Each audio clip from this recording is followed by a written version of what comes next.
Really, to the extent that there was growth in aid to municipalities when there was growth, and huge growth in school aid, it related directly to the geese laying golden eggs on Wall Street. There was a huge boom in revenues spun off from Wall Street in the 90s and mid-2000s, and going back further to the 80s as well. And what's happened is that's over. If we're lucky, it will stabilize where it is at the right side of that chart. There are 23,000 fewer people working in the securities industry than there were before the recession. The profitability of the securities industry has been permanently undercut by changes in and its taxability has been permanently undercut by changes in compensation and by new regulatory constraints. And all of those things are going to prevent the kind of boom we had during the boom and bust era, which in terms of tax revenues was largely fed by Wall Street. The goose just isn't going to lay as many eggs as she used to. Meanwhile, we are more dependent than ever on high-income payers. I showed you before, almost half of total receipts, 60% of tax receipts come from the income tax in New York. We're more heavily dependent on our income tax than all but 1 or 2 states. Very heavily dependent, and in turn, heavily dependent on the share paid by the highest earning 1%. So the highest earning 1% are paying about 43% of our income taxes this year, in part because of a tax increase that's supposed to be temporary, that's been perpetuated in 2 iterations. Even without that tax increase, they'd be paying about 38% of tax receipts. The incomes of the highest income households are very volatile, can swing wildly up and down. In fact, the vast majority of our drop in tax receipts during the recession was a drop in incomes among the highest earning 1%. This is not a formula for stability. So, the economic landscape in a nutshell. Well, if one wanted to portray the economic landscape that you're in right now, this is it.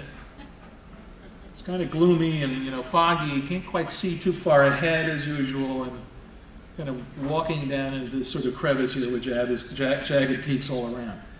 3 primary characteristics: very slow job growth outside New York City, slow to no job growth outside the city.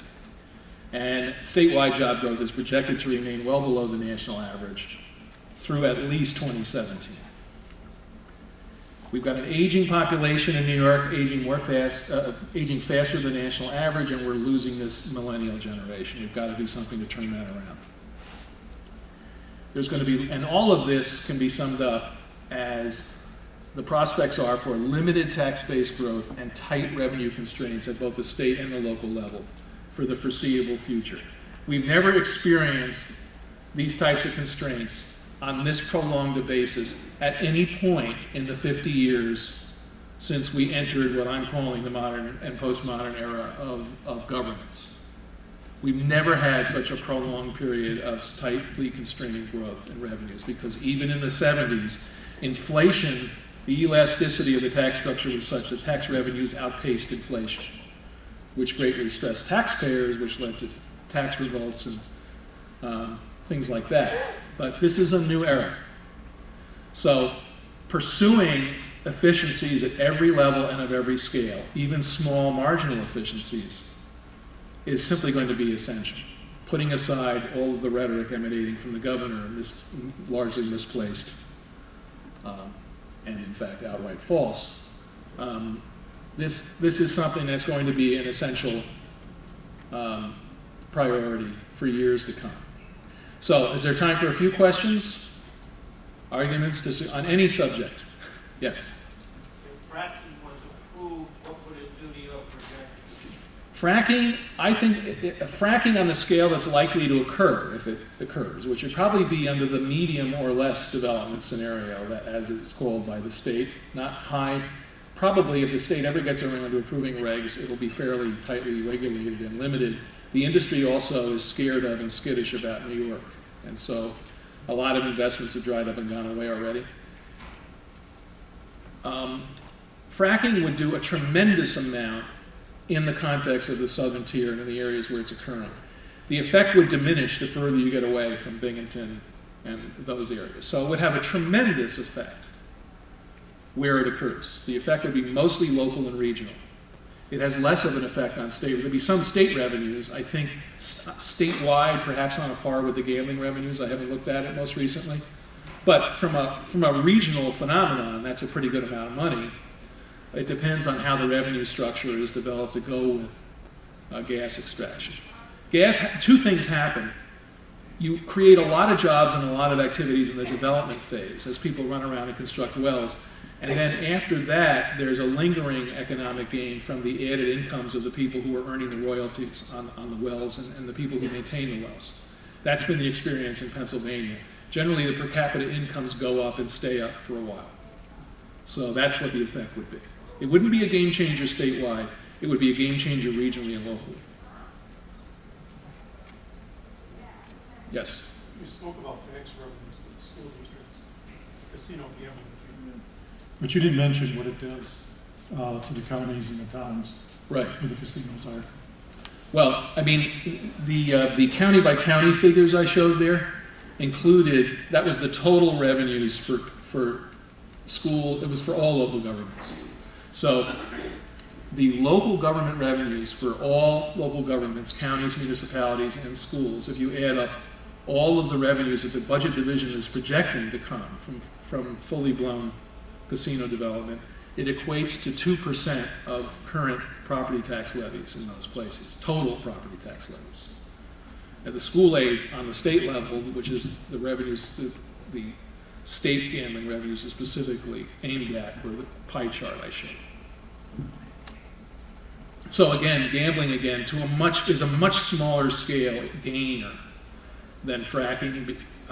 They say quote unquote good paying jobs, but people who work on oil development and gas rigs make more than people who are croupiers or who are changing linens in a hotel room. Also, and this is built into the state's figures, large-scale casino operations in a relatively smaller, mid-sized city or rural area also just kill jobs. They tend to take out the lower margin, smaller family-owned restaurants and say bed and breakfasts and places like that. Some of them will basically go out of business once the casinos move in. It's a net gain. There's undoubtedly a net gain where it occurs, and can be a large-scale net gain in the scale of a tiny, dying Sullivan County hamlet, say. But it does destroy jobs as well as bring jobs, which is different from fracking, which is generally like a complete net plus. Any other? Yes? I was struck by something that Mildred Warner had that showed how the state has pushed down so many of the costs down to the local level compared to Vermont, for example. Right. If it was different, if we were more balanced or more like Vermont in that regard, how would that impact what you're talking about? Well, I would say, and thank you, and it gives me a chance to express my admiration for Mildred's work, which I found to be a very valuable source, and to express not for the first time my disagreement with some of Mildred's policy prescriptions. So we strongly agree on some things and disagree on other things. If you change the level at which things are paid for in New York, you'd still end up with you'd still have the highest state and local tax burden in the country. You'd simply be imposing more of it at the state level. Let me use one example. A big part of local revenue is the sales tax. We have a sales tax north of 8% statewide. That's one of the highest sales taxes in the country. It's considerably higher than nearby states for the most part. Under any conceivable scenario for shifting more local responsibilities to the state level, starting with, say, Medicaid, you'd have to shift that revenue to the state level for the state to be able to pay for it. You would end up with no net change in taxes. It would simply be a case of who was paid, where the money was paid to, as opposed to where it was collected from. These things tend to ultimately be arguments about high property taxes, and then that gets blamed on the state. But I remind you that the state's own major taxes, with the exception of its corporate tax, which has just been lowered, the state's own taxes are generally among the very highest in the country. If we had Vermont's tax structure, we'd really be in trouble. Vermont's state tax structure is punitive, has very high income taxes and high business taxes. But Vermont's kind of a boutique.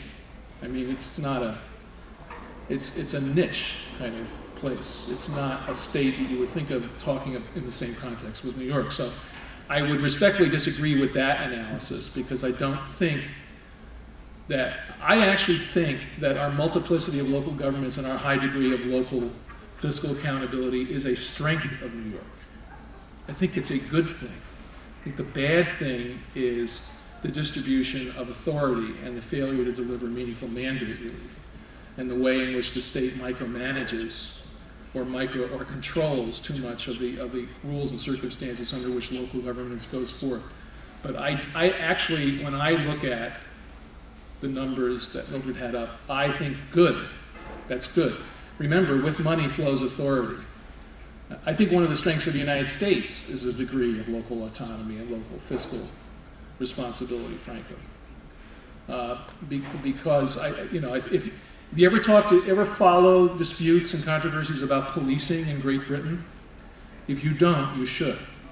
They don't have local police in Great Britain. They have national control of police with sort of regional sub-control, and it's a mess. People are really unhappy with policing in Great Britain, for instance. So, this is a really interesting philosophical discussion, by the way, that I could have forever. Mildred and I began to have it in other policy, because I think the data that has been gathered is really, really useful, and the degree of knowledge is fantastic. It's just, what you take from it will differ depending on a philosophical perspective, I think, but I tend to think that our degree of localism is a good thing, but it needs to be strengthened, which is why I'll just throw in at the end, why I so violently disagreed with the governor's false narrative about the alleged 10,500 local governments. We're a municipality, and this spring, the Department of Transportation developed the funding sources for sidewalks, make life better. And it's an 80-20 split. Who's the 80? That is DOT. Okay, okay.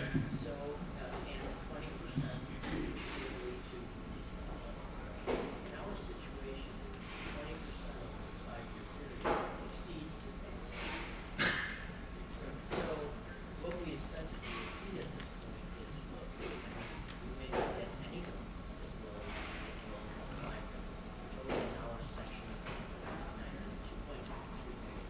Right. So I said, well, possibly check with the attorney and the comptroller's office, but maybe we'll charge that resident directly. Frontage fee, So right. then maybe that's a district, so Right. we create another. Right. I'm not suggesting to do that, I'm just suggesting that it creates it's